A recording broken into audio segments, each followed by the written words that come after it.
Agora você está vivo. Agora, hoje eu vou conversar mais uma vez, vou dizer que vou conversar com o Carlos Renault, baita de um letrista que eu admiro demais. E aí, Renault, aí sim, Aí, Camilo, tudo tá boa bem? a imagem? Tá, você tá me ouvindo bem? Tô.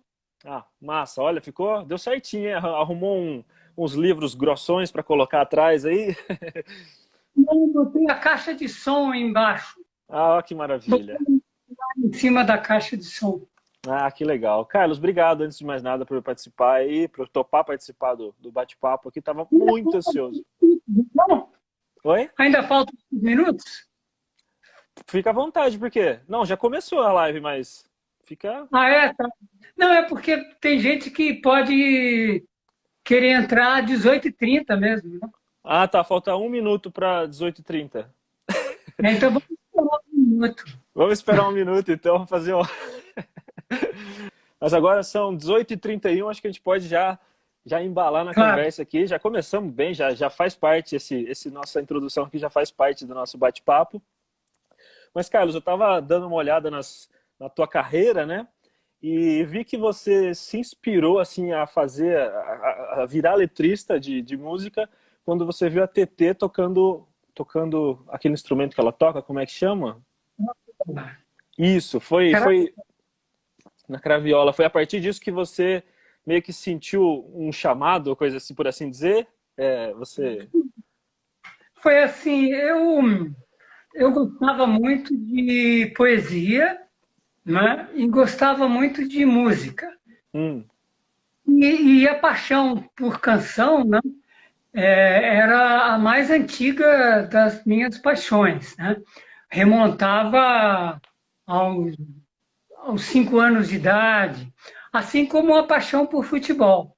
uhum, E quando eu vi a TT tocando e cantando, né, e cantando, fazendo vocalizes, né, frases melódicas sem letra, né, uhum. aí eu tive vontade de colocar a letra, colocar palavras naquelas frases melódicas, conjugando as duas grandes paixões que eram, quer dizer, a paixão pela música e o gosto por poesia, é,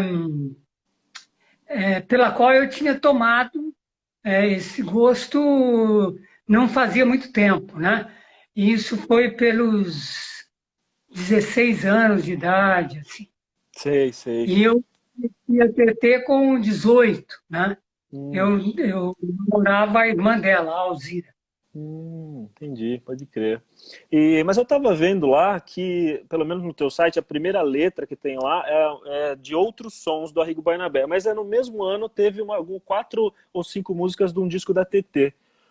Você sabe qual foi a primeira mesmo? Assim, onde que foi onde você considera o teu começo, assim, sabe? Foi em alguma letra Não, específica? as canções gravadas, tem algumas canções que não foram gravadas, que permaneceram inéditas ou se perderam, e que representam, ah, como é que se pode falar, a juvenília, né, Uhum. da minha produção, né? Sim. E que foram coisas compostas com a TT e com a Alzira, né, Uhum. em meados dos anos 70. E antes dessas músicas com a TT, do disco Pássaros na Garganta, a que você se refere, né, que saiu no mesmo ano do disco da Eliette Negreiros, que lançou essa parceria, Outros Sons, minha com o Arrigo Barnabé, né, teve um disco da TT, teve dois discos, um da TT e o outro do Lírio Selvagem, que era o grupo formado pela TT e os irmãos, né, nos quais eu tive canções que antecederam as canções de Pássaros na Garganta. Ah, entendi, entendi. Nos anos Eu, eu tava ouvindo essa Outros Sons e eu falei, meu Deus, como que o Carlos fez essa letra? É uma música, nossa, é uma música muito, ela é gigante, né? Ela assim, ela é gigante no sentido de ser muito experimental, ela tem muitas coisas ali. E eu imagino, se eu não me engano, no começo da tua carreira você escrevia letras para melodias, né? Não vinha a melodia e você... Não ao contrário, né? Sobretudo dessa forma, né? Por 20 anos, a forma mais prevalente, né, de composição entre mim e meus parceiros foi essa, né? Eu fazendo letras a partir de uma melodia pré-existente, né? Uhum. Sim, sim. E foi também precisamente esse o caso de outros sons, né? Uma música do Arrigo Barnabé, que já até tinha tido uma letra, mas que não satisfazia muito ele, né? Aí ele me pediu para fazer uma letra. Como se tratava de uma música assim de vanguarda, né? Sobretudo para os padrões de música popular brasileira, né? Eu também fiz uma letra adequadamente vanguardista, com Sim. referências a James Joyce, né, ao Finnegan's Wake, que é a obra é, mais ousada, né, do ponto de vista formal, do James Joyce, né, mais ousada ainda do que o livro Ulisses, né, que já foi um marco na história da literatura do século XX, e também com referências metalinguísticas à própria música, né? A letra faz uma referência é, às referências que a música do Arrigo fazia a Stravinsky, né? Entendi. É. Curioso, muito louco, muito... É muito legal saber a história. A sagração.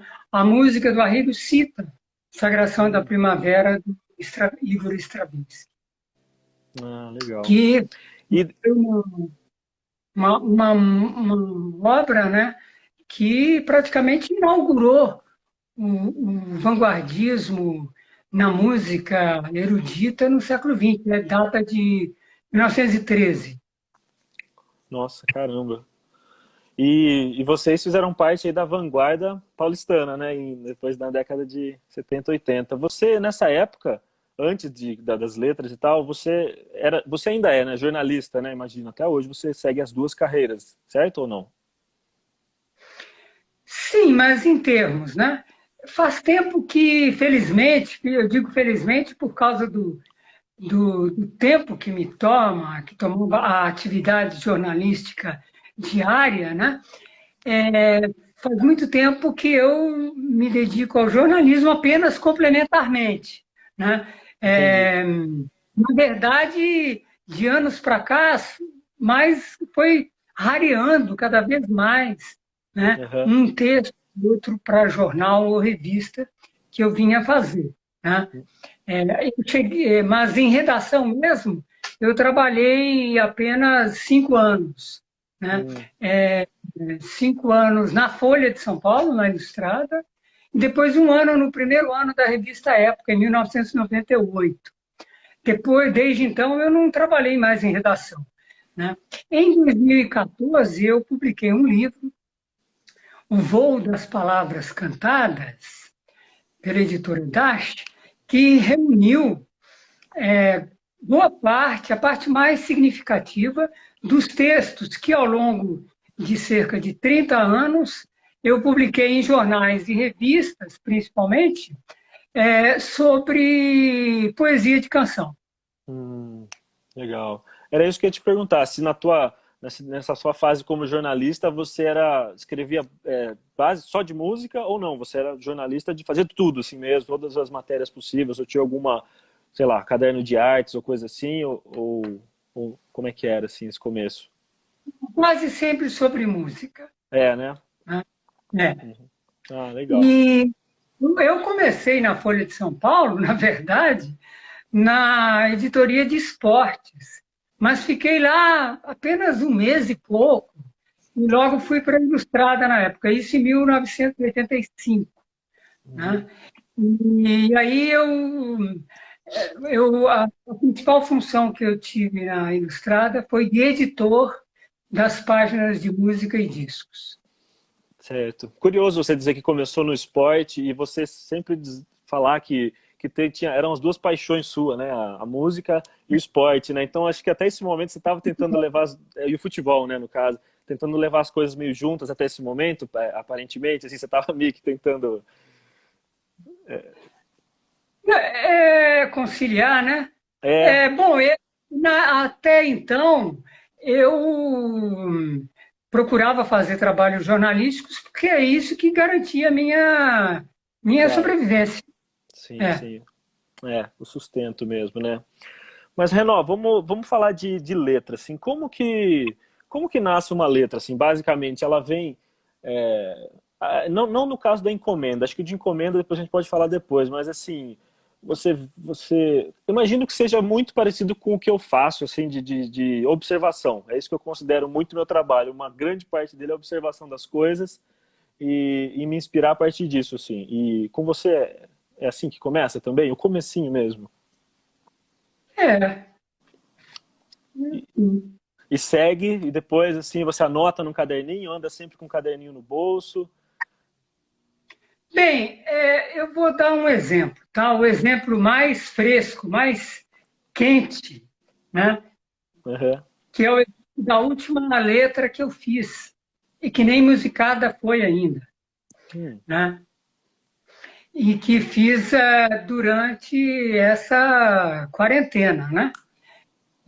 Aliás, a quarentena tem sido, para mim, um período produtivo, né? Poxa, olha só. Eu tinha uma ideia, já havia um ano, quase um ano, que eu tinha uma ideia, a ideia dessa letra, né? Que, na verdade, não é nenhuma ideia só, são duas. Hum. São duas ideias. É uma ideia que nasce, na verdade, uma ideia que nasce de duas expressões-chave, Hum. né? Duas expressões antagônicas e complementares. A primeira é a expressão título do livro de um amigo querido, que é um grande pensador, o indígena Ailton Krenak, que fez um Sim, livro chamado Ideias para Adiar o Fim do fim do Mundo, mundo. né? Um livro precedido, né, de uma palestra que ele foi convidado a dar, né, e para a qual ele teve que subitamente inventar um título e inventou esse, Ideias para Adiar o Fim do Mundo. Né? E aí, quando eu vi uma matéria na Folha de São Paulo sobre um grupo de cientistas americano formado logo depois da Segunda Guerra Mundial e que teve por nome O Relógio do Juízo Final, né? É, e que foi criado para medir a proximidade da humanidade da aniquilação. Sim. Então, aniquilação, né? Então, esse grupo foi criado em 1947 e até então, né, vem de tempos em tempos marcando, medindo, né, como está para a humanidade se aniquilar ou se aproximar disso, né? Então, essas duas expressões, para mim, serviram de inspiração para essa letra que, que veio a se chamar O Relógio do Juízo Final, justamente. E na estrofe de 6 versos, em que essas expressões aparecem, né, elas formam um estribilho. Né? Os versos em que elas aparecem são os versos que são repetidos ao longo da letra, que é mais uma letra longa minha, né? Porque eu tenho uma série de letras extensas, né? E essa é mais uma delas, né? Então, aí, da ideia que eu tive até começar a me dedicar ao trabalho, transcorreram aí meses, né? Transcorreram, eu diria que uns 8 meses, né? Até que, tendo terminado uma letra que foi a mais longa letra que eu já escrevi, de 140 versos, e que ainda não foi musicada, isso já em plena pandemia, uma letra iniciada antes da pandemia, terminada 1 mês e meio de iniciada a quarentena, aí eu dei início ao trabalho de criação dessa letra nova, O Relógio do Juízo Final, que com seus 6, 12, 72 versos, né? 6 partes de 12 versos, cada duas cestilhas em cada parte, né? Exigiram de mim aí uns 2 meses de trabalho. Nossa, 2 meses. Trabalho é a sequência, né, de transpiração com inspiração, né? A transpiração puxando, provocando inspirações, as inspirações levando a mais trabalho, a transpiração, e aí a transpiração, por sua vez, de novo, né, provocando mais inspiração, né, porque realmente sem nenhuma dessas duas coisas não sai nada. Não Né? sai. Mas também sem ideias, sem a luz, nada sai. Poxa, que incrível. E não tem. Agora, por exemplo, ela vai para alguém especificamente, ou você fez ela porque você tinha essas ideias na cabeça, ou sei lá, já tem alguém na tua cabeça que você vai apresentar essa música? É assim que funciona? Assim, ó, vou para os parceiros, né? É assim que funciona. E, interessantemente, eu fiz a letra pensando num parceiro, né? Pensando no parceiro, e aí, terminada a letra, mandei a letra para o parceiro. Né? Uhum. E, para minha surpresa, ele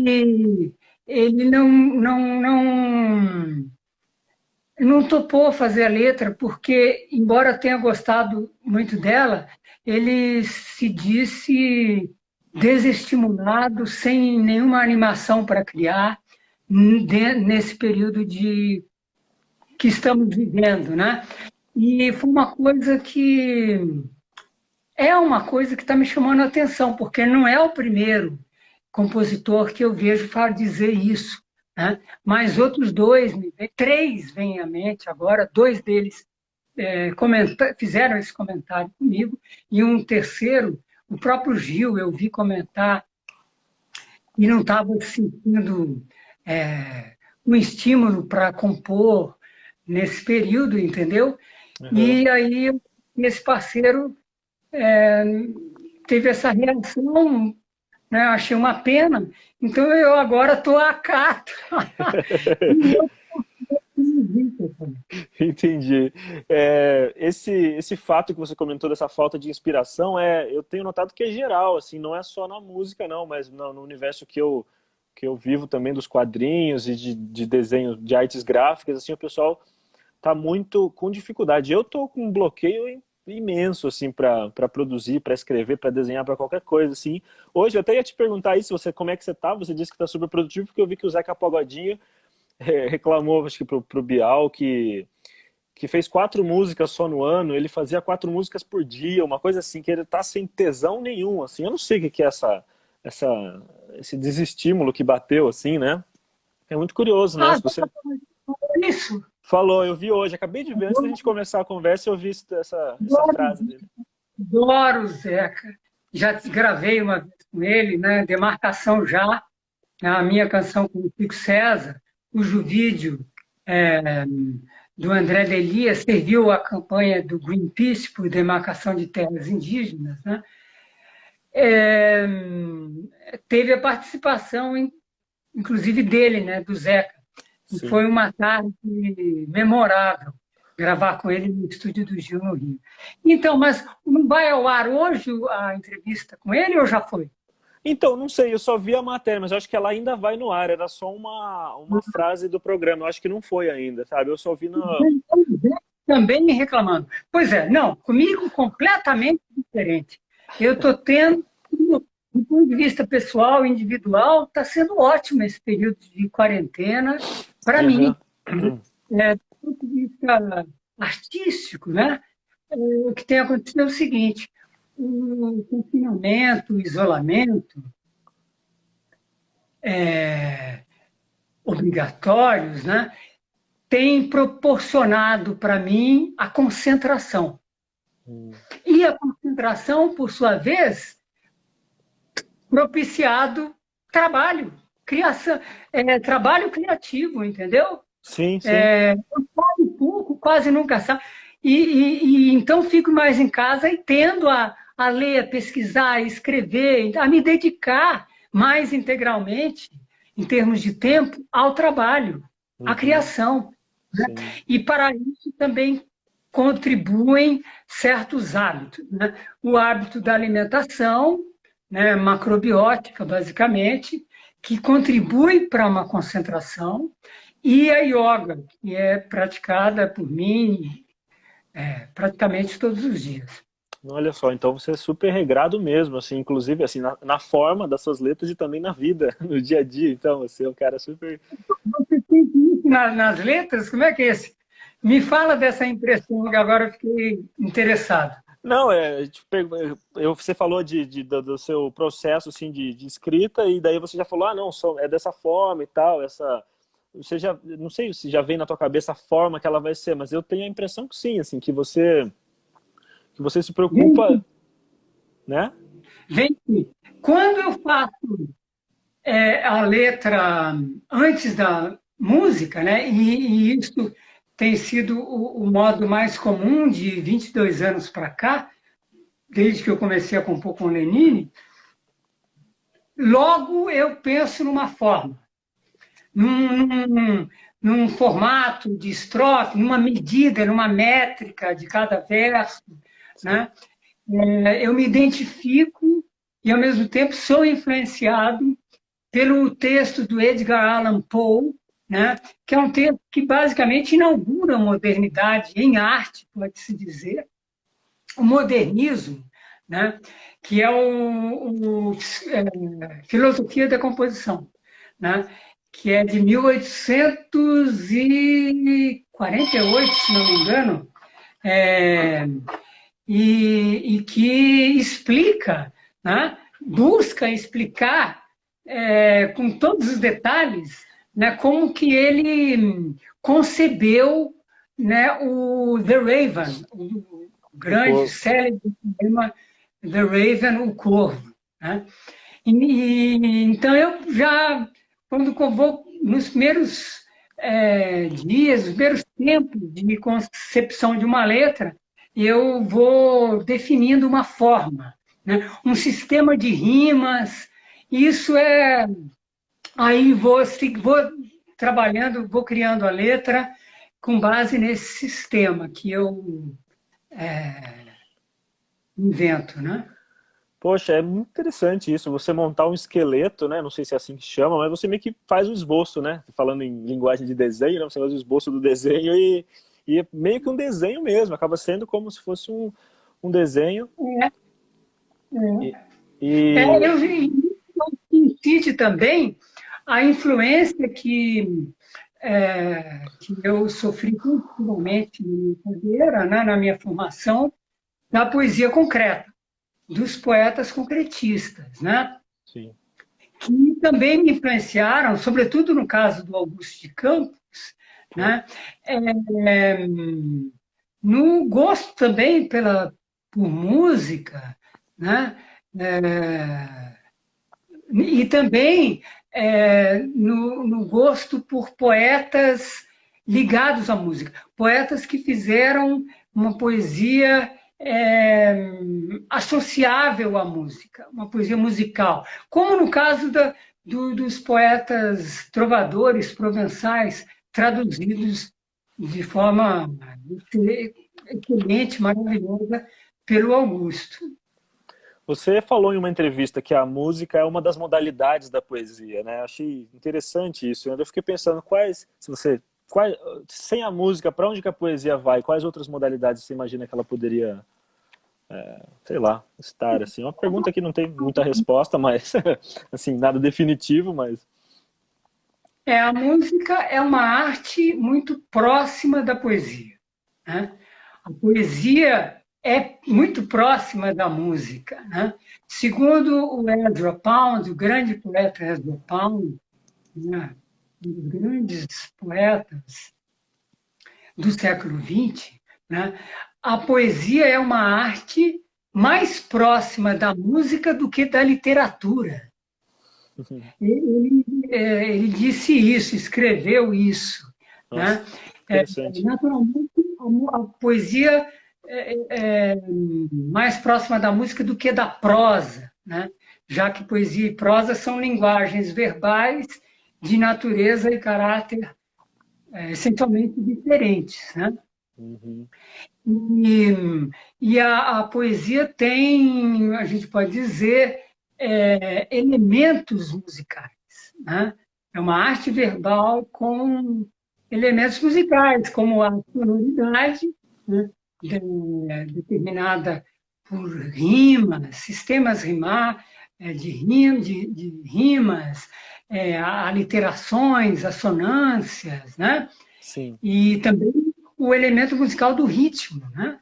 A poesia pode não ter rima nenhuma, mas ela tem um ritmo, e o ritmo é um instrumento da música, né? É um elemento musical. Né? Sim, sim. Que doido. Então, são fatores que aproximam muito.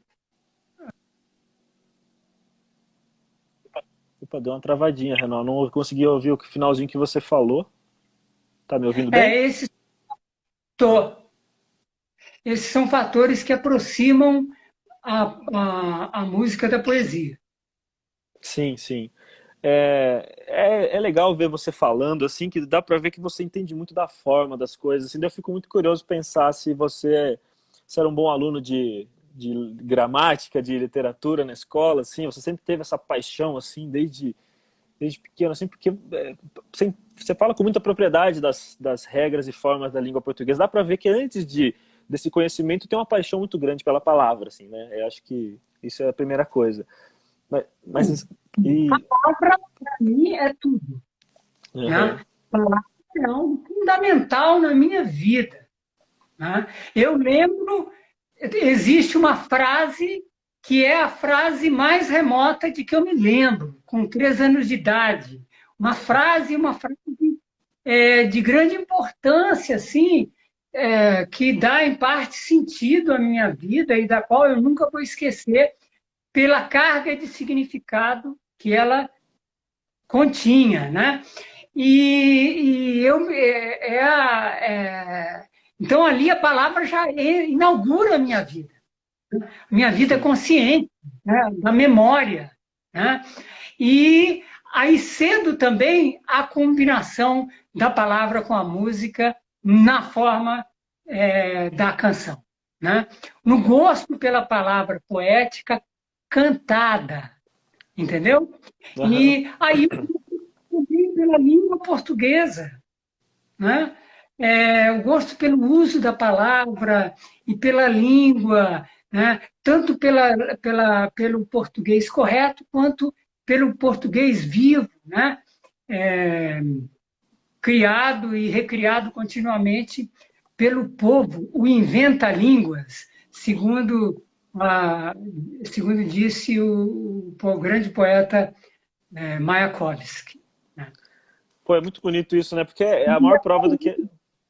É, Até hoje, né, fazer letras é estar a voltas apaixonadamente com essa coisa, né, muito concreta para mim, que é a palavra. Né? Não é à toa que eu também sou amigo, né, e até me tornei mais próximo nos últimos tempos. Assim, a gente, com essa pandemia, a gente incrementou a troca de ideias, né, com o professor Pasquale, o Pasquale Ciproneto.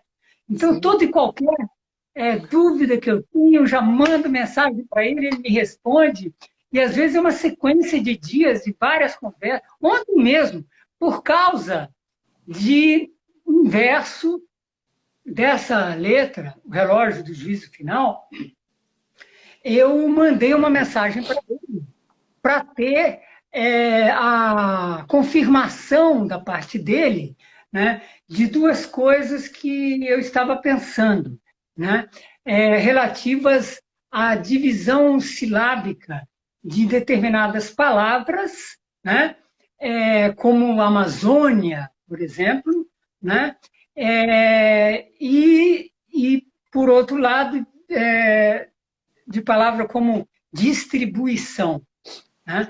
Porque, a princípio, distribuição. Distribuição tem 5 sílabas, né? Mas também pode ter 4. Distribuição. É, verdade.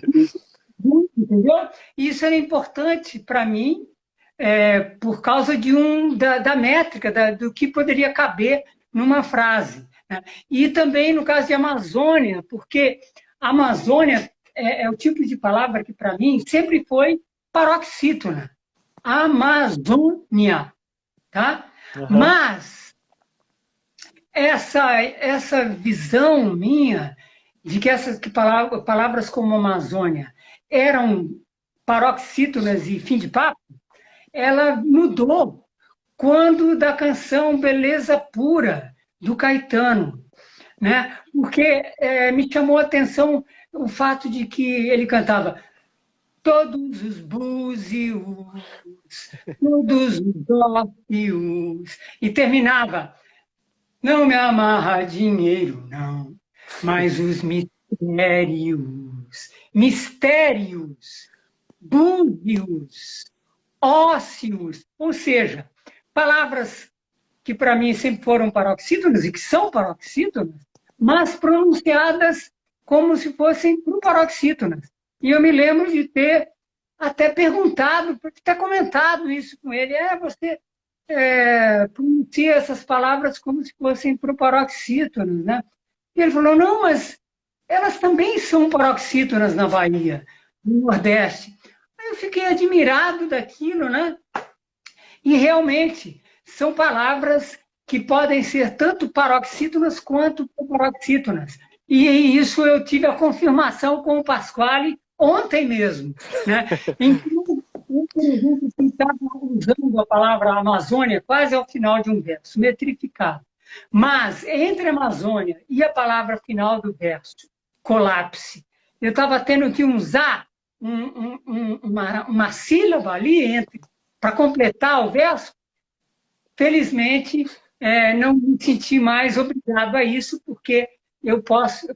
Fica sugerido que a Amazônia é para ser cantado ali como se fosse Amazônia, como proparoxítona. E aí, o respaldo seguro do Pasquale, então não tem problema. Tem o selo de aprovação, professor Pasquale, está liberado, né? Que demais. Você tem, nos últimos tempos, eu tenho a impressão que as suas letras ficaram cada vez mais engajadas, assim, né? Por exemplo, o Que de Água mesmo, acho que é um dos momentos mais especiais do disco do Carbono, assim, e isso foi uma coisa, porque eu vejo muito o pessoal que produz, assim, de quadrinhos e tal, começa fazendo uma coisa assim meio mirabolante e tal, mas o trabalho dele sempre começa a ficar muito atual, assim, você vai vendo pinceladas de engajamento mesmo, assim, imagino que seja inevitável isso. Você acha que esse processo seu é natural, assim, para ir para esse lado? A realidade está na tua frente o tempo todo aí também, né? Como você é um baita observador, eu acho que acaba sendo inevitável mesmo, né? Você tudo sair para o lado mais engajado. Não diria tudo, né? Uhum. Mas eu diria com segurança com convicção que a parte mais significativa do meu trabalho, né, de 20 anos para cá, é a parte com esse teor, né, temático, engajado. Né? Uhum. E tudo começa pela, pelo tópico socioambiental, né? Porque isso foi algo que me estimulou, né? Que foi tema, que foi objeto de interesse das minhas primeiras letras nos anos 70. Aí a temática socioambiental, porque minha família, quando eu era ainda adolescente, se mudou para Campo Grande, nós morávamos em Campinas, né? Havíamos morado em São José dos Campos, ido para Campinas, e aí meu pai nos levou para morarmos em Campo Grande, Mato Grosso, isso na primeira metade dos anos 70, século passado. Uhum. E isso causou um grande impacto na minha vida, determinado, sobretudo, pela força da presença da natureza, né? Naquela época. Imagina, né? Mato Grosso do Sul, né? Naquele Poxa, devia período. ser... E aí, junto disso, veio a influência da contracultura. E o resultado desses elementos foi uma consciência que na época se dizia ecológica. Né? Bem, aí quando, em 1997, 98, o IPCC, né, o Intergovernmental Panel of Climate Change, né, o grupo de cientistas, né, do painel intergovernamental de mudanças climáticas, né, começou a divulgar alertas a respeito dos riscos do aquecimento global, né? Aquilo repercutiu muito forte em mim, porque eu já tinha, né, os antecedentes da consciência adquirida nos anos 70, da consciência socioambiental, né, que eu adquiri naquele período. Né? Então, isso deu início a uma retomada do tema socioambiental em novas letras. Né? E daí do socioambiental para o tema social, propriamente dito, que é o que se observa, sobretudo em Manifestação, né? Uma outra canção de letra extensa, né? De extensão dilanesca, né? Foi musicada pelo Russo Passapus, do Baiana System, o Rincon Sapiência e o Xuxa Levi, né? Que é dedicada aos direitos, basicamente, não é à toa que ela serviu a campanha por direitos humanos no Brasil, da Anistia Internacional. Né? Mas, no geral, os temas são socioambientais, né? Na maioria dos casos. Né? Mas aí, realmente, o grande dilema da civilização, que foi se tornando cada vez mais evidente, né? O dilema de um futuro incerto, né? De uma autodestruição da própria casa, sendo levada a efeito pela civilização ocidental, né? Que se diz desenvolvida, evoluída, né? Racional. Né? Então, isso foi encontrando eco dentro de mim, né, nos meus pensamentos, nos meus sentimentos, e acabando por se expressar em versos que eu escrevo para serem cantados. Né? Sim, sim. E os seus parceiros, no caso, né, do Lenino, que é de água mesmo, ele também é um cara muito engajado, né? Então, casa perfeitamente, assim. Você quando tá... Eu vi que quando você escreve uma letra, uma entrevista, você disse que você meio que imagina a melodia dela, e também depois que você fez essa explicação, que ela é toda, né, toda desenhada e tal, ela acaba tendo um ritmo, inevitavelmente ela acaba tendo um ritmo, né? Mas dessa melodia que você imagina, você alguma vez sugere alguma coisa pro músico ou não? Você entrega a letra e Olha, assim... eu exatamente imagino uma melodia. Ah, Às não? vezes, não, às vezes Hum. sim, às vezes não. Por exemplo, a letra que eu fiz antes de O Relógio do Juízo Final, e que também ainda não foi musicada, né? E que também, né, com um teor político, ela pode, na minha cabeça, tomar três caminhos musicais diferentes. Ela pode ser uma folk song, né? Uma canção folk. Ela pode ser um samba meio imitando o Partido Alto.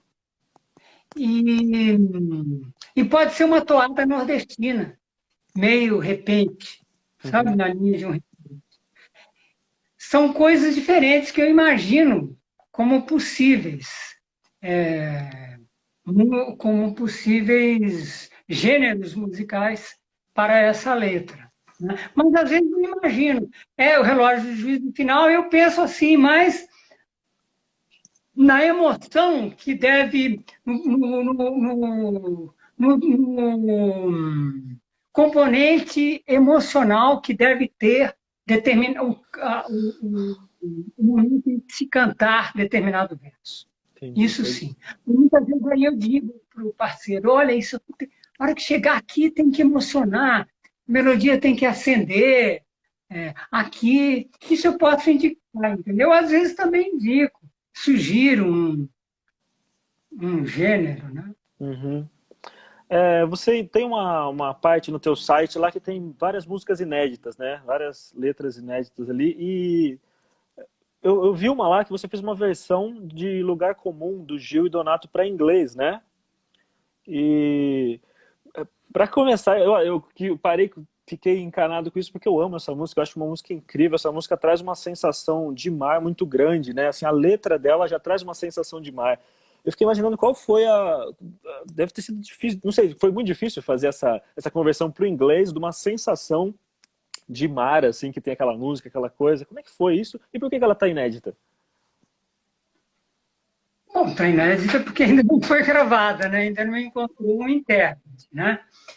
É, Bom, essa letra eu verti para o inglês com um americano, Ah, Nick Perrone, né? uhum, Bem, primeiro é importante eu dizer que uma parte do meu trabalho, né, eu diria aí que uns 15%, né, da minha produção até hoje foi dedicada à recriação em português, né, de clássicos da canção americana, né? uhum, Um trabalho influenciado pela obra de tradução poética dos poetas concretistas, né?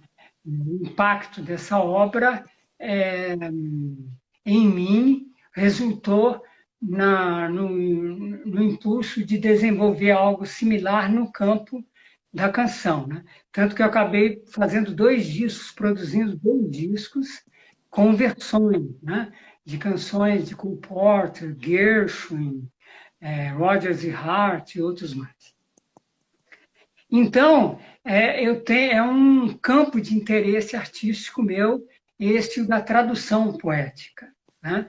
Então, e eventualmente eu fiz o contrário, né? Verti a uma canção brasileira para o inglês, né? uhum. E aí eu achava que podia fazer uma versão de Lugar Comum e propus isso para o Charles Perrone. Ele já tinha feito uma versão comigo de uma canção americana para o português. E aí fizemos essa, Sei, né? sei. Que ainda não foi gravada. A Luciana Oliveira, uma cantora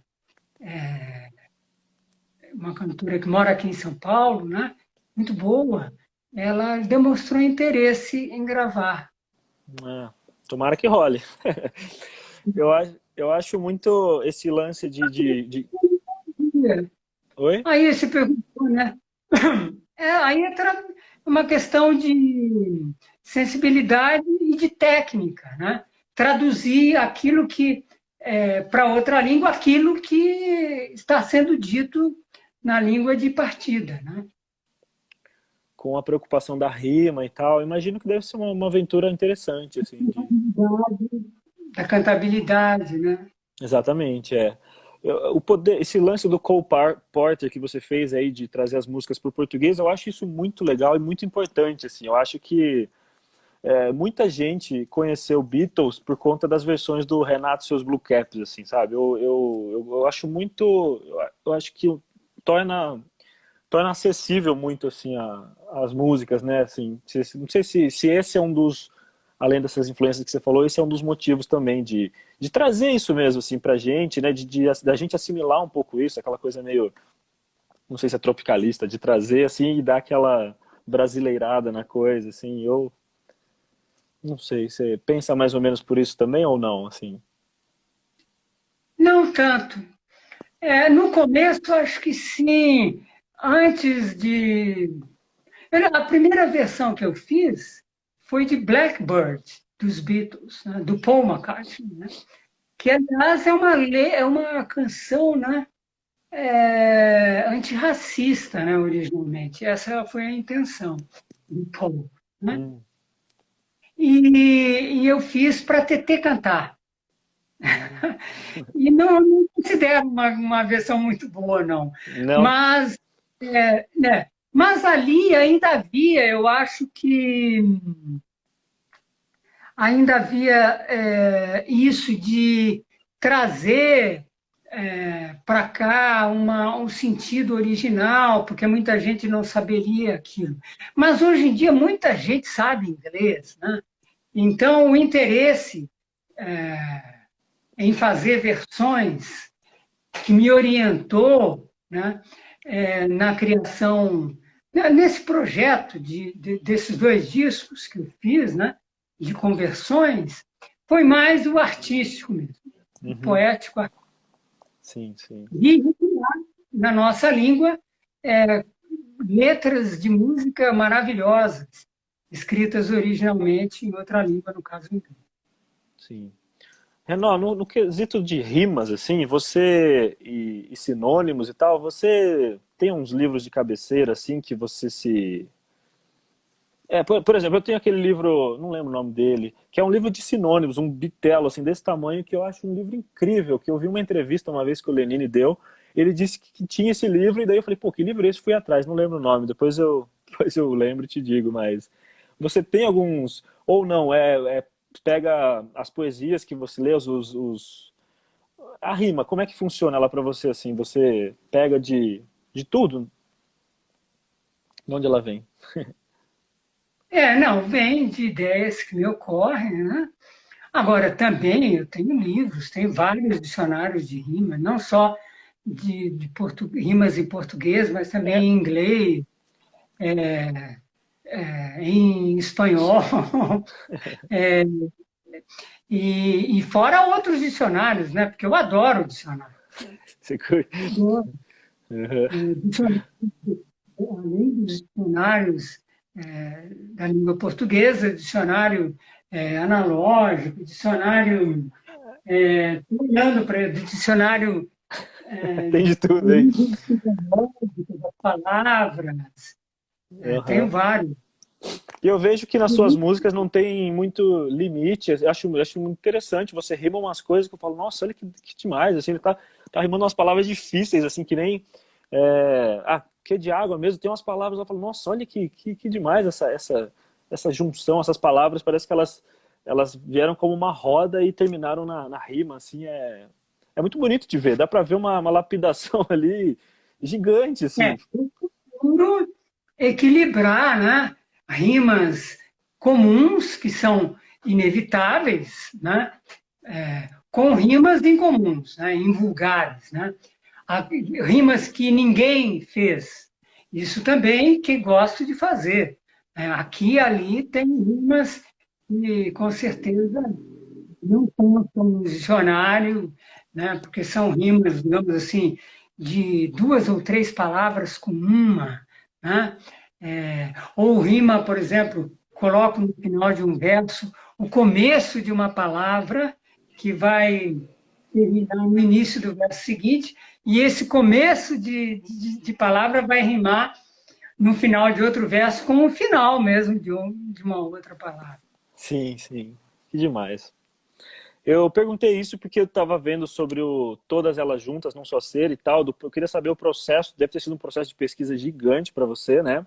Que você disse que são 4 versões de 120 versos cada, é isso mesmo?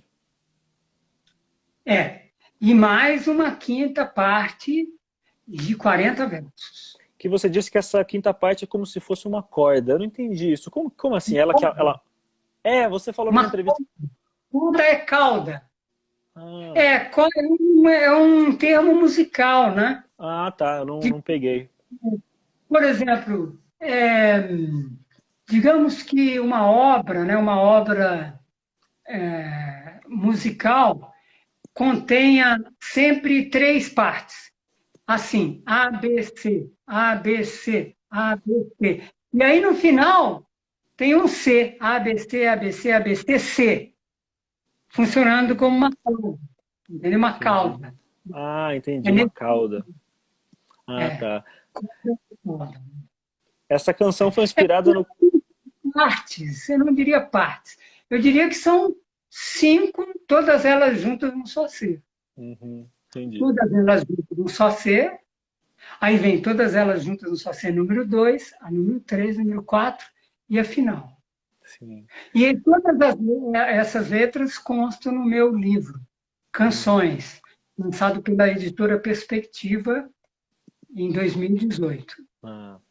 Legal demais. Ela foi inspirada no Cântico dos Cânticos, né? Assim, livremente inspirada, né? Do Oswald de Andrade, certo?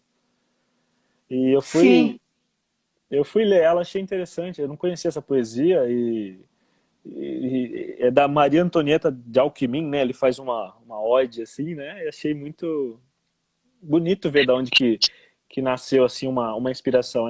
Eu tenho muita curiosidade de saber sempre de onde que brotam assim as primeiras ideias, mas aquela tomou um outro, assim, a tua versão virou uma coisa completamente diferente, né? é. É incrível isso. Renan, só para dizer que daqui a pouquinho já está acabando o nosso tempo, nem parece que já faz quase 1 hora que a gente está conversando. E as lives do Instagram, ela parece que em 1 minuto vai cortar e ela corta subitamente. Então, quando faltar 1 minuto, eu vou te dar o alerta aqui, você dá os recadinhos finais. Mas eu já vou te agradecer aqui, porque pô, foi uma aula, foi uma delícia conversar com você. Mas todas elas juntas no Só Sei, você disse que estava fazendo ela pro Itamar, né? Foi isso mesmo? Você estava fazendo essa música pro Itamar, porque você quis fazer algo especial pro Itamar, porque você já considerava ele um grande letrista, você falou, não, então eu tenho que dar uma caprichada e tal, né? Foi como se fosse um desafio, assim, né? Você se coloca muito no seu dia a dia de produção, se pôr esse tipo de desafios, assim, para escrever? Sim.